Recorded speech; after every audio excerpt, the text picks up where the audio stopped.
car nous savons ce qui se passe en Allemagne lorsque des ordres manifestement contraires au droit et à la Constitution sont exécutés. Nous avons déjà connu tout cela, et c'est à ce moment-là que je fais appel à la raison des gens pour qu'ils réfléchissent bien jusqu'où ils veulent suivre les fauteurs de guerre. Quand il est manifestement menti ex cathedra, nous ne pouvons plus payer l'État-providence, l'argent n'est pas là. Lars Klingbeil promet en même temps à Kiev des milliards que nous n'avons pas.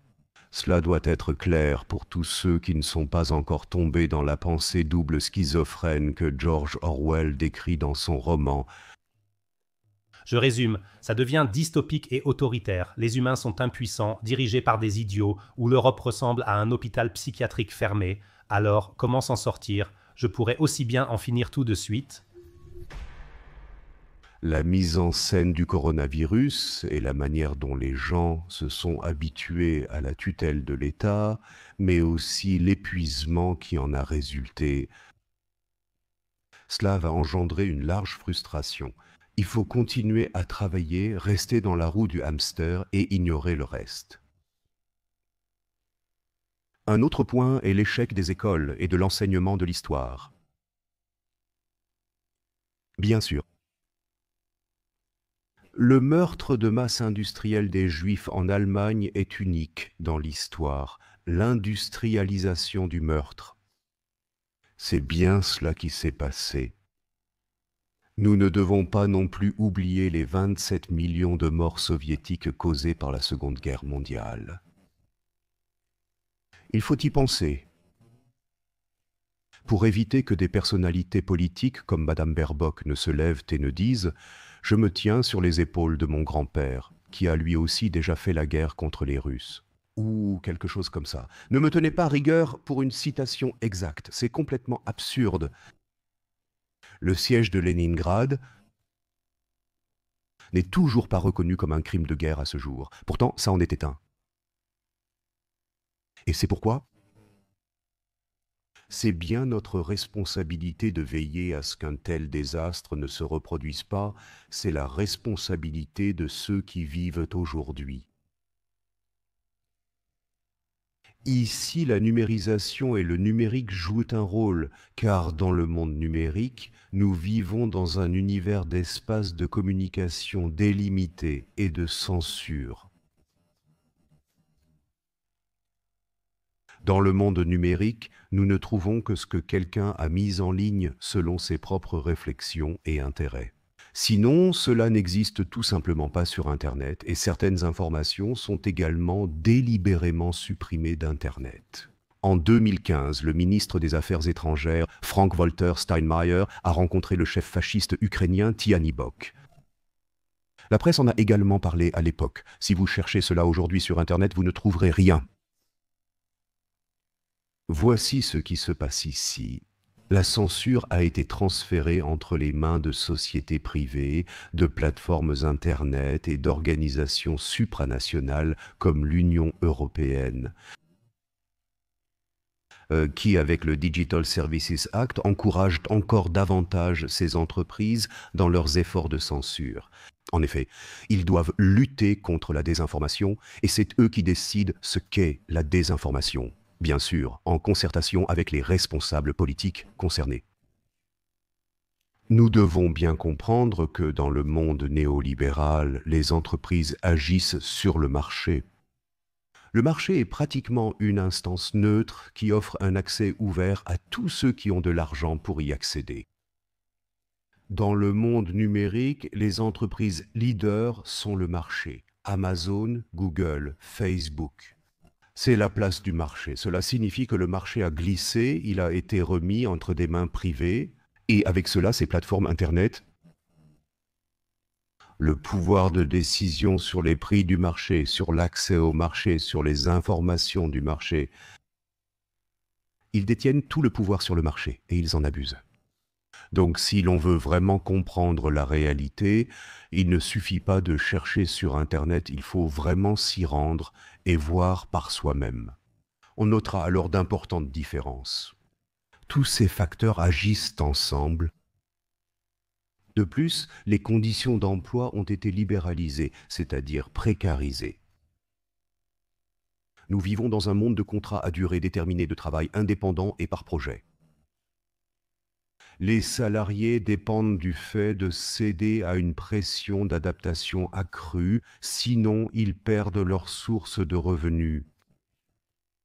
Cela crée également une contrainte de forte harmonisation dans le spectre des opinions. Et tous ces facteurs agissent ensemble et conduisent finalement à une destruction de la démocratie. Cela est à son tour alimenté par les États et les gouvernements qui financent les soi-disant organisations non gouvernementales, car elles font le sale boulot pour les États. Et là encore, dans ces organisations non gouvernementales, ce sont des personnes issues du précariat académique qui sont employées et qui racontent exactement ce pourquoi elles sont payées. Sinon, ils perdraient dans leur emploi. Ainsi, d'un côté, le vecteur de la censure est l'élite corrompue transatlantique, et de l'autre côté, le vecteur de la censure est le précariat académique qui cherche simplement à obtenir un renouvellement de contrat. Et ces deux groupes sociaux agissent ensemble et ont intérêt à détruire la démocratie. Et ainsi, l'Union européenne s'est transformée en une despotie antidémocratique et belliciste. En vous écoutant, monsieur Bab, j'ai eu la chair de poule et peur. Je vais résumer. Ça devient dystopique, ça devient autoritaire. Nous, les gens, devenons de plus en plus impuissants et nous sommes gouvernés par des idiots là-dehors, ou bien l'Europe est un hôpital psychiatrique fermé. Alors, comment on s'en sort? Je pourrais tout aussi bien me tirer une balle dans la tête tout de suite. Non, au moment où les élites ont échoué sur le plan professionnel et factuel, mais qu'elles se protègent en même temps du peuple par les stratégies dont nous avons parlé, il y a aussi des forces opposées qui agissent. On sent bien que les gens en Allemagne s'appauvrissent de plus en plus. Il suffit d'aller au supermarché et d'acheter un paquet de lait pour voir l'évolution des prix. Il est aussi clair que la situation devient plus menaçante. Et il viendra un moment où les gens devront se défendre parce qu'il n'y aura plus d'autre choix. J'aimerais savoir quand cela va arriver. C'est pourquoi les élites de la coalition des partis au pouvoir essaient déjà, comme nous l'avons vu lors des récentes manifestations à Cologne, de transformer la police d'un ami et protecteur des citoyens à un instrument de terreur contre les citoyens. On peut aussi supprimer le droit de manifester en faisant en sorte que toute personne qui va à une manifestation sache à tout moment je peux simplement être tabassé par n'importe quel policier. C'est exactement ce qui s'est passé à Cologne. Et si la police se laisse instrumentaliser ici, alors chaque policier doit savoir qu'il existe des exemples historiques qui montrent où cela mène. Les chefs de la police et les officiers de l'armée doivent surtout le savoir. Eux aussi sont tenus de ne pas exécuter des ordres manifestement anticonstitutionnels et illégaux. Je veux leur rappeler cela, car nous savons ce qui se passe en Allemagne lorsque des ordres manifestement illégaux et anticonstitutionnels sont exécutés. Nous avons déjà connu tout cela. Et c'est là que je fais appel à la raison des gens pour qu'ils réfléchissent bien jusqu'où ils veulent suivre les fauteurs de guerre. Quand il est manifestement menti ex cathedra, nous ne pouvons plus financer l'État social, l'argent n'est pas là.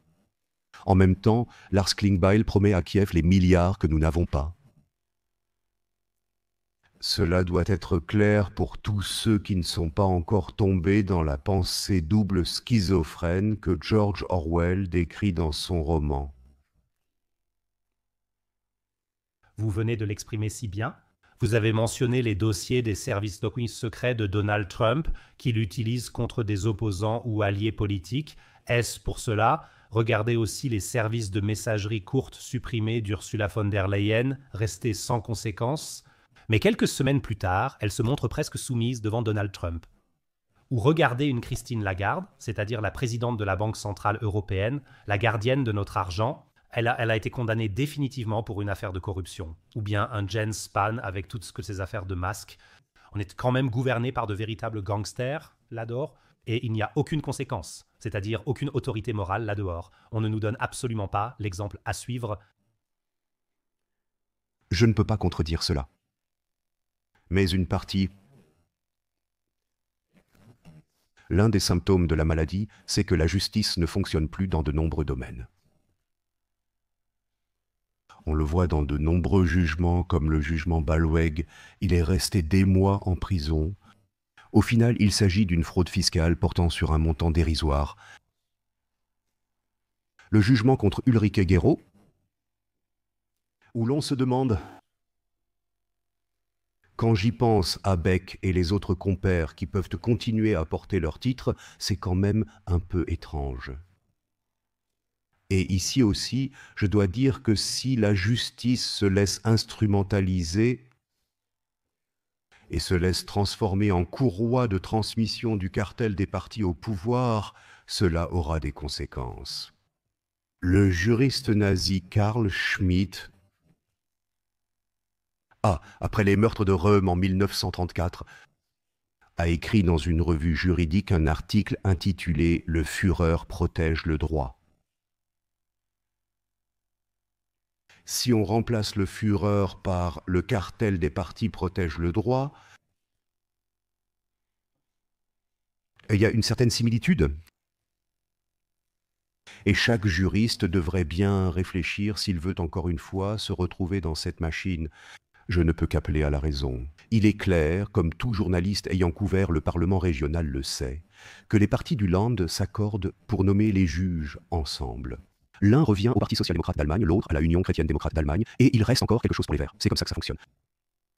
En somme, tout le monde participe à ce système. Mais tous les responsables doivent aussi être prudents. Je comprends aussi que des policiers disent « Il me reste 3 ans avant la retraite. Pourquoi devrais-je encore affronter ces politiciens ?» Le secrétaire d'État l'a bien dit « Mon fils étudie à Berkeley ou à Boston, dans le Massachusetts. Ça me coûte une fortune. Je reste encore tranquille pendant 3 ans, puis j'aurai réussi. » Mais il faut aussi se rendre compte de ceci. Les noms ne seront pas oubliés cette fois-ci. Parce que quand les gens en Allemagne... Si, après les catastrophes du XXe siècle qui sont parties de ce pays avec environ 200 millions de morts, une troisième fois, s'engager une troisième fois en guerre contre la Russie, parce que quelques types veulent se remplir les poches, alors je ne peux décharger personne parmi ces 85 millions de personnes de sa responsabilité personnelle. Et croyez-moi, cela sera inscrit dans les livres d'histoire jusqu'au niveau communal qui a participé. Il faut toujours s'en souvenir. Mais actuellement, les va-t-en-guerre nettoient les institutions. Depuis 1999, j'ai été membre du conseil consultatif des anciens boursiers de la Fondation Friedrich Ebert. J'ai donc été membre du conseil pendant 26 ans, ce qui faisait de moi le doyen de cet organe. La Fondation Friedrich Ebert est une fondation proche du Parti social-démocrate d'Allemagne qui s'occupe entre autres de conseils politiques et de soutien aux études. J'ai autrefois bénéficié d'une bourse de la Fondation Ebert et le conseil consultatif conseille le département de soutien aux études. Maintenant, on m'a retiré du conseil consultatif parce que mes positions politiques ne conviennent plus au va-t-en-guerre. Il s'efforce, mais ce n'est qu'un détail sans importance, ça m'est égal. Mais cela symbolise le fait que les va-t-en-guerre épurent les appareils et éliminent systématiquement tous ceux qui s'opposent à ce que le peuple allemand verse son sang dans de nouvelles guerres. Ces gens-là veulent en fait que d'autres meurent pour leurs affaires et leurs intérêts. Ici, chacun, y compris chaque officier de police, chaque juge, chaque président de cour d'appel, peut réfléchir s'il veut participer à ce petit jeu. Croyez-moi, ces noms seront dans les livres d'histoire. La politique et les médias ne sont plus dignes de confiance. L'Église fait désormais partie du fiasco et a corrompu la foi chrétienne. Je cite, Se faire vacciner, c'est de l'amour du prochain. Livrer des armes, c'est de l'amour du prochain. Que se passe-t-il? Notre jeunesse est éduquée pour devenir très dépressive. J'ai lu qu'une étude montre que la satisfaction dans la vie suit une courbe en U, mais la première partie du U serait absente car depuis l'iPhone, les jeunes limitent leur réalité à 10 ou 15 centimètres. Et en conséquence, ils ne sortent plus dans le monde avec le même élan que les générations précédentes. En général, dès 50 ou 60 ans, la satisfaction augmente un peu car on se connaît mieux et on a trouvé ses valeurs. Mais là, j'ai vraiment l'impression qu'on forme une chair à canon idéale dehors. Je ne suis pas un expert en projets théologiques. Mais une chose est claire. Pour cela, une connaissance superficielle de la Bible suffit. Si le diable te tente, il parlera avec la langue d'un ange. Et je vois là une certaine ressemblance avec ces évêques qui parlent sans savoir ce que signifie la guerre, qui manifestement n'ont aucune connaissance de la Bible, qui ne connaissent même pas les 10 commandements. Et cela aussi n'est qu'un appareil idéologique de plus. Les églises sont des appareils idéologiques qui, au fond, suivent la politique de l'État. Pour moi, le moralisme, un opportunisme sordide. On présente Poutine comme un criminel de guerre. Mais qu'en est-il, par exemple, de Tony Blair ou de George Bush? Tony Blair vient d'être nommé à une nouvelle fonction. Il doit présider un comité chargé de la restructuration de la bande de Gaza. Et ainsi, on reporte le destin des habitants de Gaza, qui ont déjà assez souffert, est ainsi remis entre des mains privées. Nous critiquons Poutine, mais que faisons-nous avec Netanyahou? On voit bien là toute l'hypocrisie et l'insolence sans borne de cette politique. Elle ne vaut rien. Elle est guidée par des intérêts. Comme Egon Bahr l'a très justement dit un jour, quand les politiciens parlent de valeurs, il vaut mieux quitter la pièce. Cela vaut bien sûr aussi pour tous ceux qui ont affaire à la politique. C'est pourquoi il est toujours bon de rappeler ici la phrase tirée de l'opéra de Quat'Sous de Bertolt Brecht. D'abord vient la bouffe, ensuite la morale. Nous devrions donc parler un peu des conditions sociales et de ce qui se passe actuellement dans ce pays. À une époque où les Chinois ont sorti 300 millions de personnes de la pauvreté, l'Europe régresse et pousse des millions de personnes dans la pauvreté. Voilà pourquoi pour moi les frontières avec la Russie sont fermées. Ainsi, lors des voyages au cœur des ténèbres, personne ne remarque que les Russes vont de mieux en mieux, petit à petit.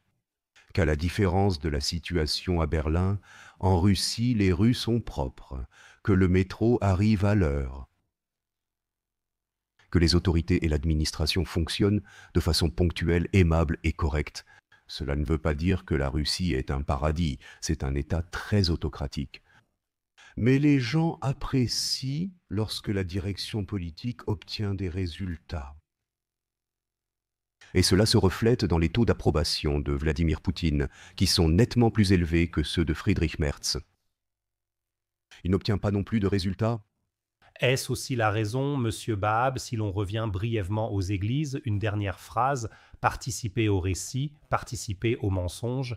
Et curieusement, toutes ces accusations de pédophilie qui ont été portées pendant des années dans les églises, elles se sont soudainement tues.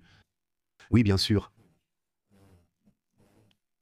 On détourne l'attention des problèmes intérieurs et de ses propres difficultés qu'on n'arrive plus à maîtriser en créant un ennemi extérieur. Cela permet de déplacer l'agressivité. On appelle ça le gaslighting en psychologie. On détourne l'attention des gens vers un autre point focal et on les distrait des problèmes que nous avons ici. C'est ce qu'a dit récemment Maria Zaharova, la porte-parole du ministère russe des Affaires étrangères. Les Européens devraient s'occuper de leurs propres problèmes et les résoudre. Une dette publique beaucoup trop élevée parce que les banques ont été sauvées par le contribuable sur ordre des politiciens. Des dépenses militaires beaucoup trop élevées, une désindustrialisation, des coûts énergétiques beaucoup trop élevés. une infrastructure délabrée en Allemagne, des trains en retard, un trafic ferroviaire chaotique, un trafic de métro chaotique. Oui, ces problèmes, les écoles sont dépassées, tous ces problèmes ne sont pas résolus. Et c'est pourquoi on veut pousser les gens dans de nouvelles guerres, parce qu'on ne maîtrise plus la situation intérieurement. Et avec les méthodes actuelles, ça ne marche pas non plus. Il faudrait à nouveau taxer les riches. Il faudrait taxer les transactions boursières. Tout cela n'est pas fait. Au contraire, ils font l'opposé car des décisions sont prises dans certains cercles clandestins, l'évêque, les ministres, les chefs suprêmes de la police. Les généraux, les directeurs, ils se retrouvent dans les mêmes clubs de golf ou de tennis, achètent leurs véhicules chez les mêmes concessionnaires automobiles, passent leurs vacances dans les mêmes complexes touristiques. En Floride, à Naples ou ailleurs, dans leur appartement de vacances, ils retrouvent la même société. Ils se retrouvent dans les mêmes clubs. Ils s'invitent mutuellement à dîner. Et ainsi, un climat d'opinion se crée. C'est comme une galerie des glaces. Et ils considèrent réellement ce qui s'y dit comme la réalité. Parce qu'ils ne... Venir à Berlin-Friedrichshain, à la gare de l'Est, où les pauvres gens prennent leur pause déjeuner et doivent compter chaque euro 2 fois. Ils ne voient ni les sans-abri en ville, ni la foule de mendiants dans le métro, rien de tout cela. Ils ne le perçoivent pas. Ils prennent leur fausse réalité pour la réalité. C'est comme nous l'avons déjà vu avec Marie-Antoinette à la veille de la Révolution française. S'ils n'ont pas de pain, qu'ils mangent de la brioche. À un certain moment, tout commence, puis les pavés volent. Bien sûr, les puissants et les évêques le savent aussi.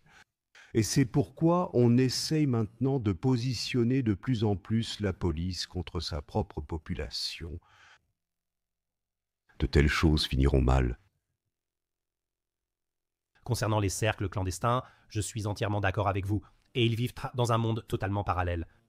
Ils envoient leurs enfants dans des écoles privées et ne savent même pas à quoi ressemble réellement la réalité dans les écoles en difficulté. Et en conséquence, bien sûr, seules des décisions en faveur de leur propre clientèle sont prises. Si c'est comme ça que ça se passe. Vous venez de mentionner Gaza. Je trouve que l'initiative actuelle à Gaza est bonne parce qu'il y a enfin un peu de paix qui s'est installée.